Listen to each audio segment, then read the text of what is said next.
अस्सलामुअलैकुम dear students. हम transfer of heat के डिफरेंट वेज स्टडी कर रहे थे। उसमें से जो फर्स्ट वे है डैट इज़ कंडक्शन, ये हम पिछले लेक्चर में स्टडी कर चुके हैं, जिसमें हमने देखा कि हीट सॉलिड के थ्रू ट्रांसफ़र होती है जब इसके पार्टिकल्स वाइब्रेट करते हैं। आज का जो हमारा टॉपिक है वो है कन्वेक्शन। कन्वेक्शन वो प्रोसेस है जिसके थ्रू हीट लिक्विड्स और गैसेस में से ट्रांसफ़र होती है और ये सॉलिड में नहीं होती। Now reading, liquids and gases may be poor conductors of heat. liquids और gases heat के poor conductor हैं, but they can carry heat because their particles are free to move around. लेकिन ये heat carry करते हैं क्योंकि इनके particles free होते हैं move करने के लिए। Convection cannot happen in solids. Convection solids में नहीं हो सकती because particles are held in a framework and cannot move around as they do in the solids and gases. Convection solids के अंदर नहीं होती क्योंकि सॉलिड्स के अंदर पार्टिकल्स एक फ्रेमवर्क के अंदर अरेंज हुए होते हैं और ये लिक्विड्स और गैसेस की तरह मूव नहीं करते। This happen when liquids is boiled in an electrical kettle. Convection का प्रोसेस उस वक्त होता है जब वाटर हम इलेक्ट्रिकल केटल के अंदर बॉयल करते हैं। Now look at the diagram. ये हमारे पास इलेक्ट्रिकल केटल है, इसके अंदर हमने पानी गर्म करना है। पानी गर्म करने के लिए यहाँ पर हीटिंग एलिमेंट्स हैं। जब हम इसमें वाटर गर्म करने लगेंगे तो ये जो हीटिंग एलिमेंट्स हैं इनसे हीट रिलीज़ होगी और ये जो हीट एनर्जी है ये यहाँ पर जो मौजूद वाटर है उसे गर्म कर देगी। फिर वो गर्म वाटर ऊपर की तरफ राइज होगा। जितना वाटर इस हीटिंग एलिमेंट के गिर्द है वो सारा गर्म होकर ऊपर की तरफ जाएगा क्योंकि गर्म वाटर जो होता है वो वज़न में कम होता है और जो ठंडा वाटर जो होता है वो उसका वज़न ज़्यादा होता है, इसलिए जो गर्म है वो ऊपर चला जाएगा और ऊपर जो ठंडा पानी है वो नीचे आना शुरू हो जाएगा इस गर्म वाटर की जगह पे। इस तरह से ये भी गर्म हो जाएगा। Now the heating elements in the kettle only warm the water touching it.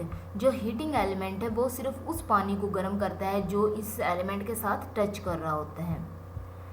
Warm water is less denser. जो वार्म वाटर होता है वो लेस डेंसर होता है देन द कोल्ड वाटर की निस्बत। So warm water rises. Warm water जिसका वज़न कम है वो फिर ऊपर की तरफ उड़ना शुरू कर देगा। This is called convection. इसे हम क्या कहते हैं? Convection. Cold water replaces the rising warm water. जो कोल्ड वाटर है उसने ऊपर की तरफ राइज होने वाले वार्म वाटर की जगह ले लेता है एंड दिस इन टर्न जिसके नतीजे में also becomes warm and rises. और जो कोल्ड वाटर है जिसने वार्म वाटर की जगह ली इस तरह से वो भी गर्म हो जाता है और वो भी ऊपर की तरफ राइज करना शुरू कर देता है। A continuous circulating steam is set up in the kettle. Kettle के अंदर एक मुसलसल सर्कुलेटिंग स्टीम सेटअप हो जाती है। This is called a convection current और इसे हम क्या कहते हैं? Convection current. Now look here, ये यहाँ पर एक कंटिन्यूस स्ट्रीम बन गई है। कैसे कि वार्म वाटर ऊपर जा रहा है, कोल्ड वाटर नीचे आ रहा है, फिर नीचे वाला जो कोल्ड वाटर है वो भी वार्म होकर ऊपर जाता है और ऊपर से कोल्ड नीचे आ जाता है। इस तरह से एक स्टीम सेटअप हो जाती है जिसे हम कन्वेक्शन करंट कहते हैं। अब हमारे पास एग्जाम्पल है कि गैस में से हीट कैसे ट्रांसफ़र होती है। Heat energy must travel through gases. Heat energy gases में से भी ट्रैवल हो सकती है because a room can be warmed by a heater. क्योंकि हम एक रूम को हीटर के थ्रू गर्म कर सकते हैं। The warm air is less denser. जो गर्म हवा होती है वो कम डेंसर होती है देन द कोल्ड एयर की निस्बत। So the warm air above the heater rises. इसलिए जो वार्म एयर होती है हीटर के ऊपर वो राइज करती है, ऊपर उठती है and is replaced by the dense cold air और उसकी जगह पर डेंस कोल्ड एयर आ जाती है। लाइक दिस, ये हीटर है। हीटर से जो हीट एनर्जी निकल रही है उससे यहाँ पर कमरे में मौजूद जो एयर है वो गर्म हो रही है, फिर वो गर्म एयर ऊपर की तरफ जाती है और ऊपर से जो कोल्ड एयर है वो नीचे की तरफ आ रही है लाइक दिस। और फिर ये नीचे से जो कोल्ड एयर आई है वो हीटर के पास आकर गर्म हो जाती है, फिर वो ऊपर चली जाती है, ऊपर वाली जो कोल्ड है वो नीचे आती रहती है। इस तरह यहाँ पर भी एक कन्वेक्शनल करंट सेटअप हो जाता है और आहिस्ता आहिस्ता पूरा रूम गर्म हो जाएगा। As in the water in the kettle a convection current is set up and air circulate around the room।